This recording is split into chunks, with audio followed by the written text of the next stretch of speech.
राजनाथ सिंह जी,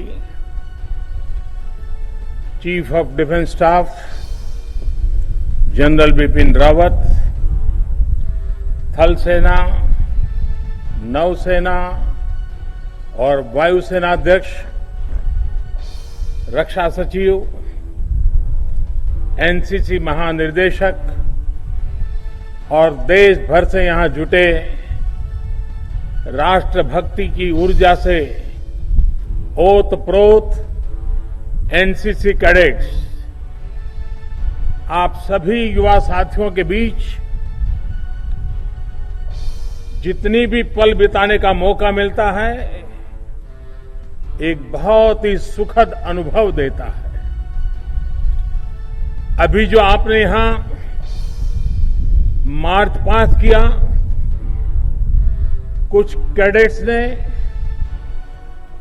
parasailing का हुनर दिखाया, जो ये सांस्कृतिक प्रदर्शन हुआ, वो देखकर सिर्फ मुझे ही नहीं, आज टीवी के माध्यम से भी जो लोग देखते होंगे, हर किसी को गर्व महसूस होता होगा। देश के कोने कोने से आकर आपने 26 जनवरी की परेड में भी बेहतरीन प्रदर्शन किया है। आपकी इस मेहनत को पूरी दुनिया ने देखा है। हम देखते हैं दुनिया में जिन भी देशों में समाज जीवन में अनुशासन होता है, ऐसे देश सभी क्षेत्रों में अपना परचम लहराते हैं। और भारत में समाज जीवन में अनुशासन लाने की ये बहुत अहम भूमिका एनसीसी बखूबी निभा सकती है। और आप में भी ये संस्कार जीवन पर्यंत रहना चाहिए। एनसीसी के बाद भी अनुशासन की ये भावना आपके साथ रहनी चाहिए। इतना ही नहीं, आप अपने आसपास के लोगों को भी निरंतर इसके लिए प्रेरित करेंगे, तो भारत का समाज इससे मजबूत होगा, देश मजबूत होगा।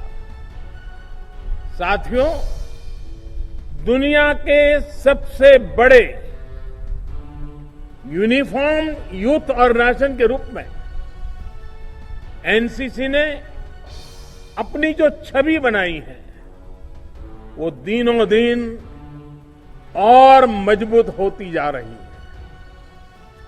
और जब मैं आपके प्रयास देखता हूं, तो मुझे बहुत खुशी मिलती है। आप पर भरोसा और मजबूत होता है। शौर्य और सेवा भाव भारतीय परंपरा को जहां बढ़ाया जा रहा है, वहां एनसीसी कैडेट नजर आता है।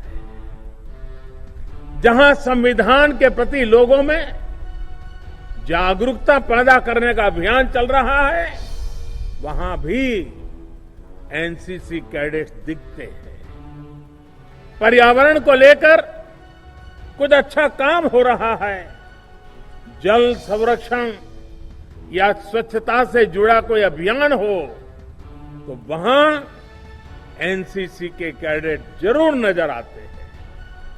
संकट के समय में आप सभी जिस अद्भुत तरीके से, संगठित तरीके से काम करते हैं, उसके उदाहरण बाकी जगह पर बहुत कम देखने को मिलते हैं।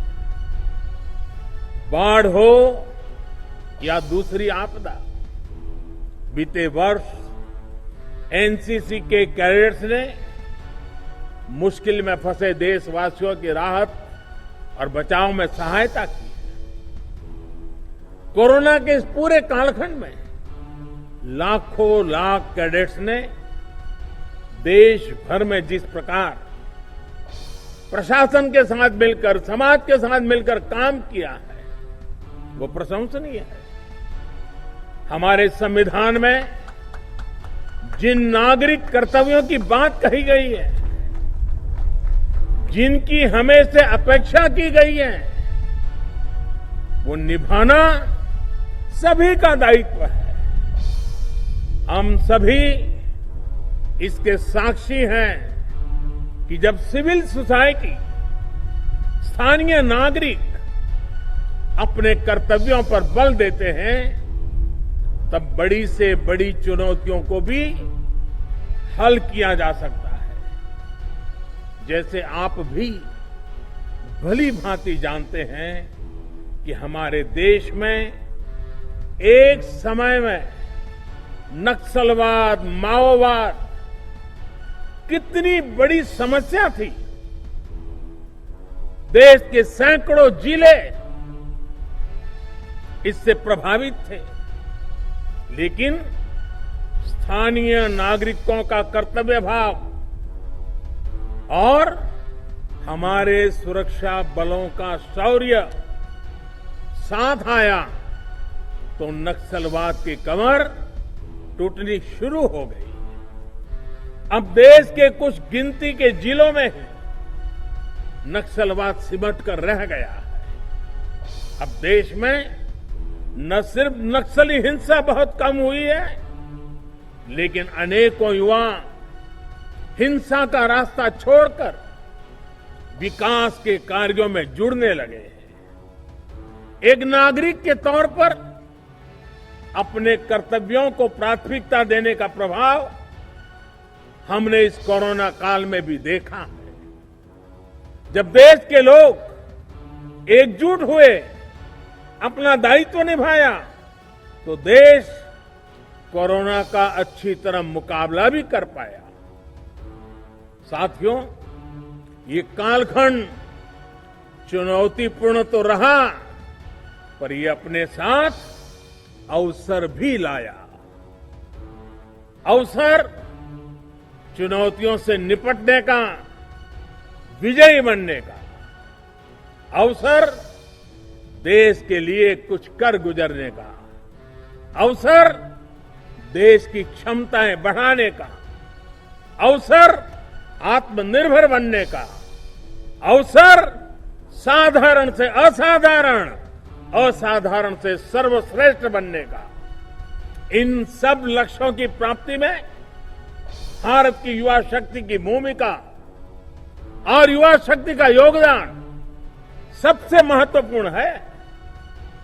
आप सभी के भीतर भी मैं एक राष्ट्र सेवक के साथ ही एक राष्ट्र रक्षक भी देखता हूं।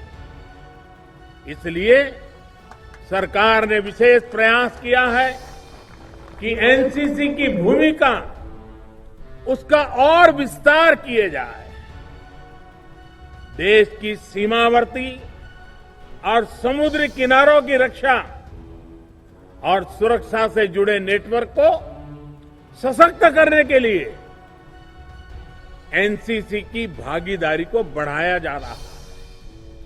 पिछले वर्ष 15 अगस्त को ये ऐलान किया गया था कि कोस्टल और बॉर्डर एरिया के करीब 250 जिलों में एनसीसी को नया दायित्व दिया जाएगा।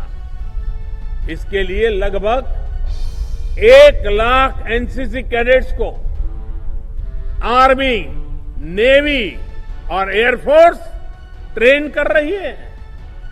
इसमें भी 1/3, 1/3 हमारी गर्ल्स कैडेट हैं। गर्ल्स कैडेट्स को ट्रेनिंग दी जा रही है। इन कैडेट्स का सिलेक्शन सभी स्कूलों और कॉलेजों, चाहे वो सरकारी हो, प्राइवेट हो, केंद्र के हो या राज्य सरकार के हो, सभी को इसमें शामिल किया जा रहा है। एनसीसी की ट्रेनिंग उसकी क्षमताओं को भी सरकार तेजी से बढ़ा रही है। अब तक आपके पास सिर्फ एक फायरिंग सिम्युलेटर होता था, इसे अब बढ़ाकर 98 किया जा रहा है, करीब करीब 100, कहां एक और कहां 100।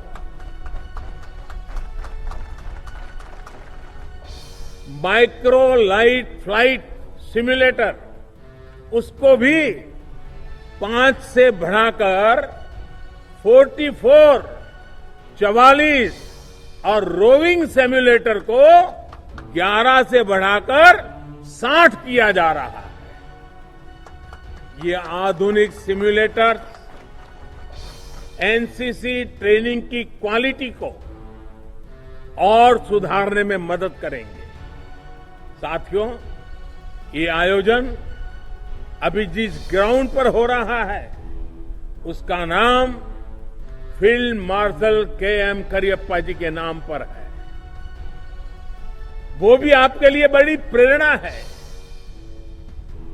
करियप्पा जी का जीवन शौर्य की अनेक गाथाओं से भरा हुआ है।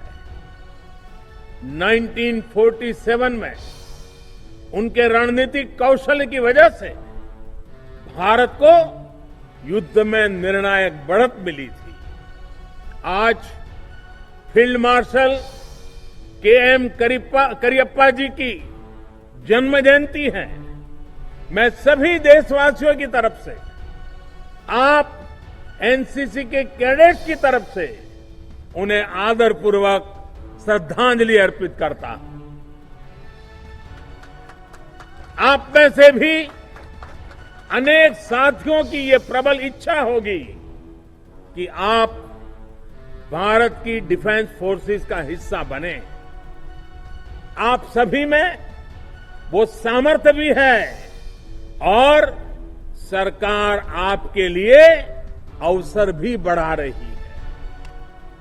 विशेष रूप से गर्ल्स कैडेट्स को मैं आग्रह से कहूंगा कि आपके लिए अब ये अवसर, अनेक अवसर आपका इंतजार कर रहे हैं। मैं अपने सामने भी देख पा रहा हूं और आंकड़े भी बताते हैं कि बीते वर्षों में एनसीसी में गर्ल्स कैडेट्स में करीब करीब 35% की बढ़ोतरी हुई है। अब हमारी फोर्सेस के हर फ्रंट को आपके लिए खोला जा रहा है। भारत की वीर बेटियां हर मोर्चे पर शत्रु से लोहा लेने के लिए आज भी मोर्चे पर डटी हुई है। आपके शौर्य की देश को जरूरत है और नई बुलंदी आपका इंतजार कर रही है। और मैं आपको और आप में भविष्य के ऑफिसर्स भी देख रहा हूं। मुझे याद है, मैं जब कुछ 2-2.5 महीने पहले दिवाली पर जैसलमेर की लोंगेवाला पोस्ट पर गया था, तो कई यंग ऑफिसर से मेरी मुलाकात हुई थी। देश की रक्षा के लिए उनका जज्बा, उनका हौसला, उनके चेहरे पर दिख रही अदम्य इच्छा शक्ति मैं कभी भूल नहीं सकता।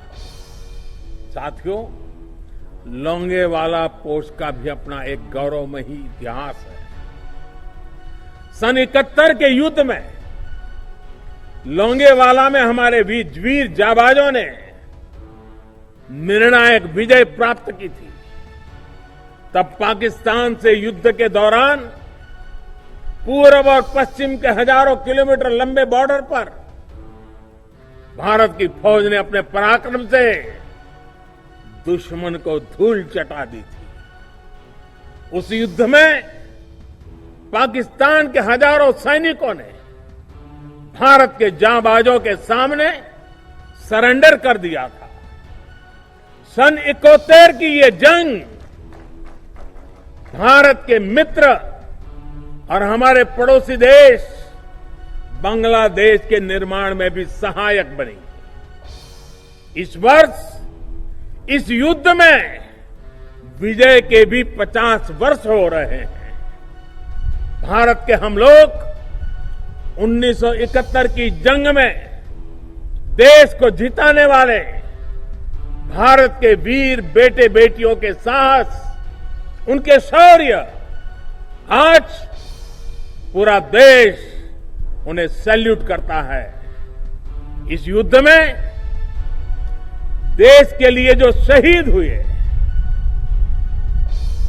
आज मैं उन्हें अपनी श्रद्धांजलि अर्पित करता हूं। साथियों, आप सभी जब दिल्ली आए हैं तो नेशनल वॉर मेमोरियल जाना बहुत स्वाभाविक है। राष्ट्र रक्षा के लिए जीवन अर्पित करने वालों को सम्मान देना हम सभी का दायित्व है। बल्कि इस गणतंत्र दिवस को तो हमारा जो गैलेंट्री अवार्ड पोर्टल है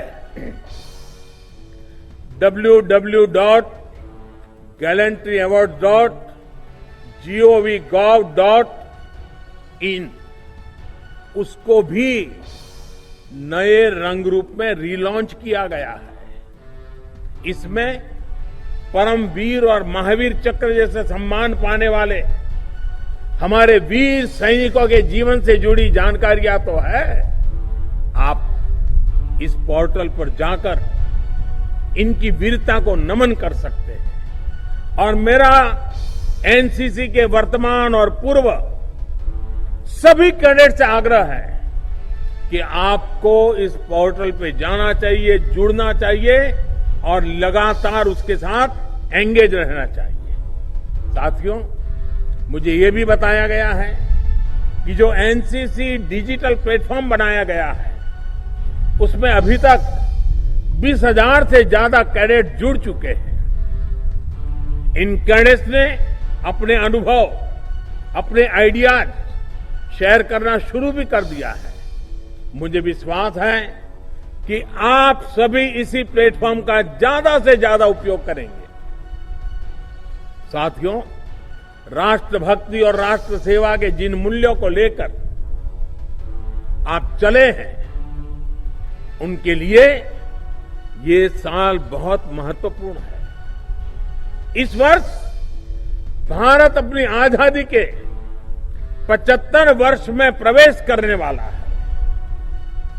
ये वर्ष नेताजी सुभाष चंद्र बोस की 125वीं जन्म जयंती का भी है।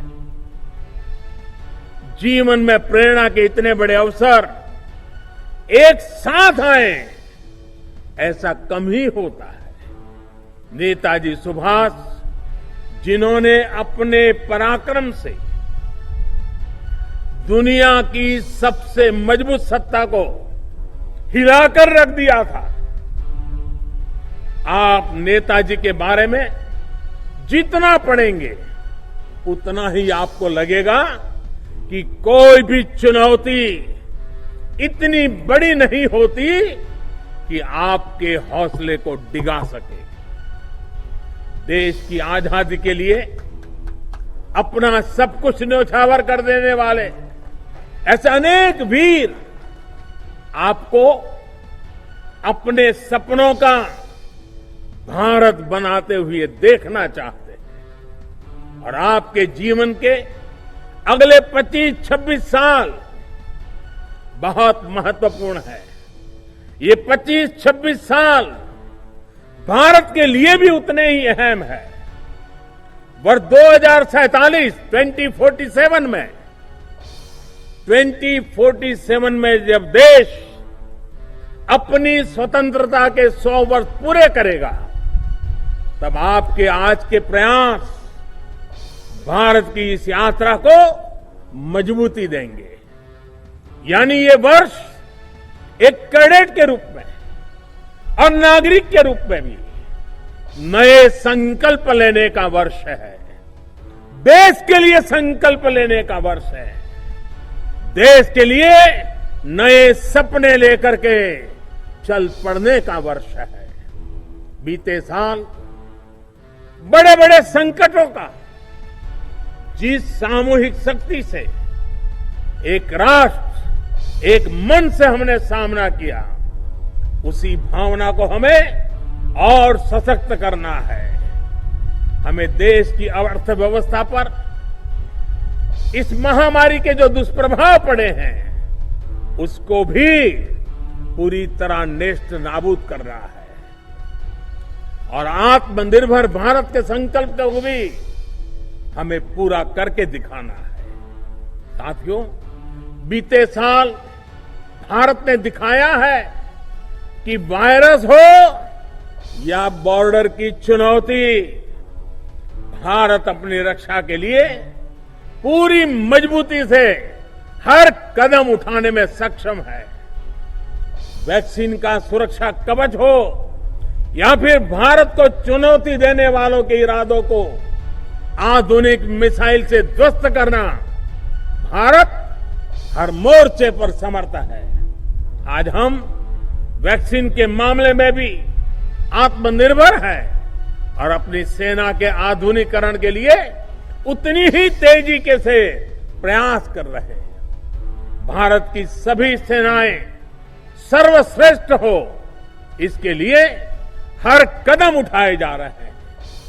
आज भारत के पास दुनिया की बेहतरीन वॉर मशीन्स है। आपने आज मीडिया में भी देखा होगा, कल ही भारत में फ्रांस से 3 और राफेल फाइटर प्लेन आए हैं।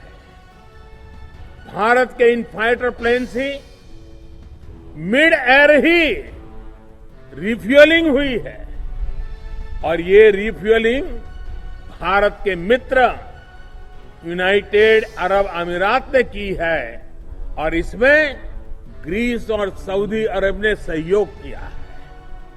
ये भारत के खाड़ी देशों के साथ मजबूत होते संबंधों की एक तस्वीर भी है। साथियों, अपनी सेनाओं की ज्यादातर जरूरतों को भारत में ही पूरा किया जा सके, इसके लिए भी सरकार द्वारा बड़े फैसले लिए गए हैं। 100 से ज्यादा सुरक्षा से जुड़े सामानों की विदेशों से खरीद को बंद कर उनको भारत में ही तैयार किया जा रहा है।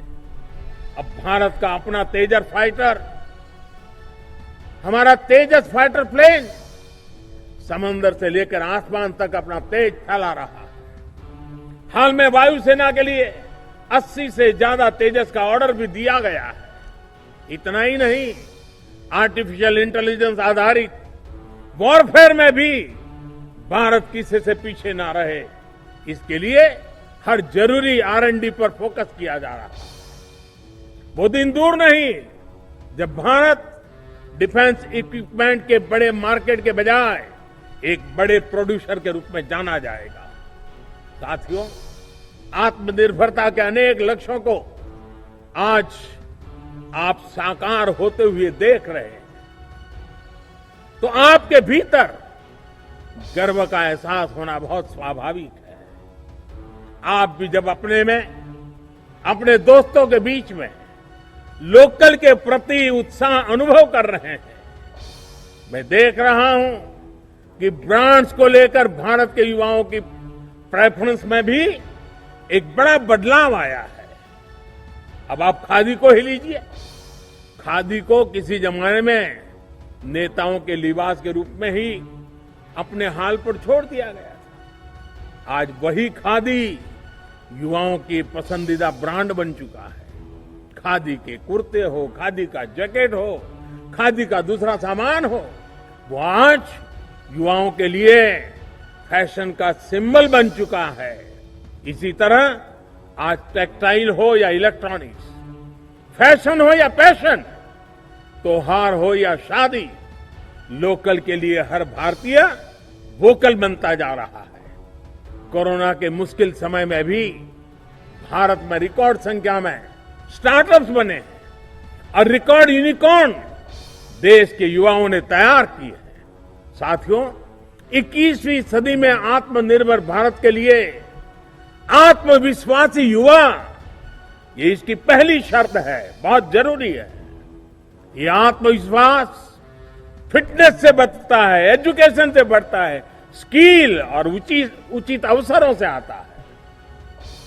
आज सरकार देश के युवाओं के लिए जरूरी इन्हीं पहलुओं पर काम कर रही है और इसके लिए सिस्टम में हमें हर जरूरी रिफॉर्म्स भी किए जा रहे हैं। हजारों अटल टिंकरिंग लैब से लेकर के बड़े आधुनिक शिक्षा संस्थान तक, स्किल इंडिया मिशन से लेकर मुद्रा जैसी योजनाओं तक सरकार हर दिशा में प्रयास कर रही है। आज फिटनेस और स्पोर्ट्स को भारत में अभूतपूर्व प्राथमिकता दी जा रही है। फिट इंडिया अभियान और खेलो इंडिया अभियान देश के गांव-गांव में बेहतर फिटनेस और बेहतर टैलेंट को प्रोत्साहित कर रहा है। फिट इंडिया अभियान और योग को प्रोत्साहन देने के लिए तो एनसीसी में भी विशेष कार्यक्रम चलते हैं। नई नेशनल एजुकेशन पॉलिसी के माध्यम से भारत के एजुकेशन सिस्टम को भी प्री नर्सरी से लेकर पीएचडी तक स्टूडेंट सेंट्रिक बनाया जा रहा है। अपने बच्चों को, युवा साथियों को अनावश्यक दबाव से मुक्त करके उसकी अपनी इच्छा, अपनी रुचि के हिसाब से आगे बढ़ने के लिए माहौल बनाया जा रहा है। खेती से लेकर स्पेस सेक्टर तक हर स्तर पर युवा टैलेंट के लिए, युवा उद्यमियों के लिए अवसर दिए जा रहे हैं। आप इन अवसरों का जितना लाभ उठाएंगे उतना ही देश आगे बढ़ेगा। हमें वयम राष्ट्र जागरयाम, इस वैदिक आह्वान को 21वीं सदी की युवा ऊर्जा का उद्घोष बनाना है। हमें इदम राष्ट्राय इदम न मम, यानी ये जीवन राष्ट्र को समर्पित है, इस भावना को आत्मसात करना है। हमें राष्ट्र हिताय राष्ट्र सुखाय च का संकल्प लेकर प्रत्येक देशवासी के लिए काम करना है। आत्मवत् सर्वभूतेषु और सर्वभूत हितेरता, यानी सबका साथ, सबका विकास, सबका विश्वास के मंत्र के साथ हमें आगे बढ़ना है। अगर हम इन मंत्रों को अपने जीवन में उतारेंगे तो आत्मनिर्भर भारत के संकल्प की सिद्धि में बहुत ज्यादा समय नहीं लगेगा। एक बार फिर आप सभी को गणतंत्र दिवस परेड का हिस्सा बनने के लिए बहुत बहुत बधाई और भविष्य के लिए भी अनेक अनेक मंगल कामनाएं। बहुत बहुत धन्यवाद। भारत माता की, भारत माता की, भारत माता की बहुत बहुत धन्यवाद।